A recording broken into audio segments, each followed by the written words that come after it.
We'll start off by explaining the interface of Photoshop, and at the very top you see what we call the menu bar right there, and followed by the menu bar is what we call the tool options bar.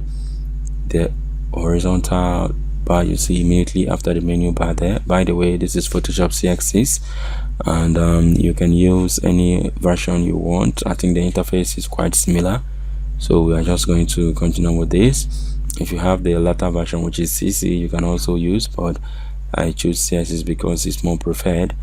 I actually like using this compared to any other version, so it's my own taste, okay? But maybe in subsequent courses we might be using latter versions like the CC, and maybe the current versions or the subsequent versions of Photoshop releases, okay? But for this introductory course, we're going to stick to the CX6. Like I said, you can use any other version of your choice. There's no problem about that. So at the right corner here you see essentials. That's what we call the workspace selector. Now we are going to talk about workspace in subsequent videos, but for now that is what we call the workspace selector. Now at the right side of our application we have what is called the tool panel. You might hear the tools bar, okay, but I call it the tools panel because it's a panel, okay? It's dockable, okay? And you can dock it back, okay? We'll talk about that in a few minutes. Now at the right side you see other panels, and here you have the color swatches, all other panels that are not the tools panel, okay? And to view a list of complete panels in Photoshop, you go to your window menu and you see a list of all the panels available inside Photoshop, okay? So here you see the actions adjustment down to 2 presets, and we have options bar, which is the one we have at the top. Now for each one you click, you see its own panel is being displayed at the very left side of the screen, okay? And we are going to quickly look at how to open and close these panels, okay? But before we do that, let me take my time and explain one or two other things. Now the center space you see here, where you can work on your document. Let me go to file, new, and let me quickly create a new document and show you what I'm talking about. Now this is a new document, so this is what we call the workspace, okay? You work on your document, you can expand or zoom, you can zoom in and you can zoom out, you can do whatever you want on your document right at the middle here, which is what we call the working area, okay? So under here is what we call the status bar, and the status bar holds little document properties about your current working document, okay? So here you see 66.67%. that is the zoom level of your document, and here you have the document size, which is set to 1.03 megabyte, and we've used 0 megabyte out of it.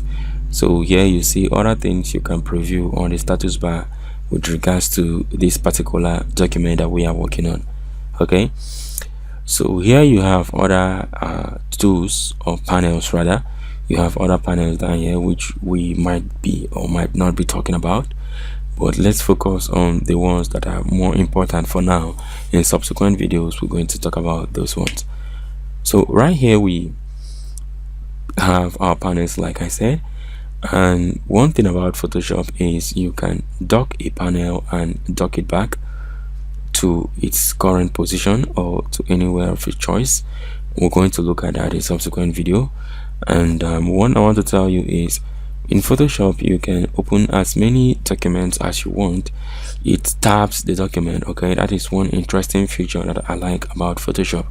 You can tab your documents, okay? You can work with more than 2 documents, with more than 5 documents, with more than 1 document. And you see that here we have document 2 or title 2, which is the default name it gives to an unnamed document, and this is the first one I open, which is untitled 1. So for as many documents as you are working on, Photoshop have a particular area where it lays or arranges your document for you, which is the area that you're looking at right now. Okay, so here we have Untitled 1 set to 66.7% zoom level, and we are working on the RGB color mode, 8 bits. Okay, and here we have document 2. Now the sizes are the same thing, so you might not get a difference. Now let me quickly close this and create a new document with a different size. Now set this to 900. Now you see that our document 1 is smaller than our document 2, in this case Untitled 2. Okay, so you can decide to undock this by dragging it out of the position that it is, and you have a floating document. Okay, and you can decide to dock it back by clicking the maximize like this, or okay, the maximize button fills the document on the screen. Okay, now when you minimize it, you can decide to dock it back by dragging it back to its initial position, and when you do that, you will see a blue border around the working area to tell you that when you release your mouse, it becomes docked back to its initial position. Now let's look at how that works. There, now you will discover that your document has been docked back to its initial position. Now you can do that depending on your document and depending on what you are working on. It's a matter of choice. You might want to, you might not want to. That is left for you. Okay, but I just want to let you know that such feature is available right here in Photoshop.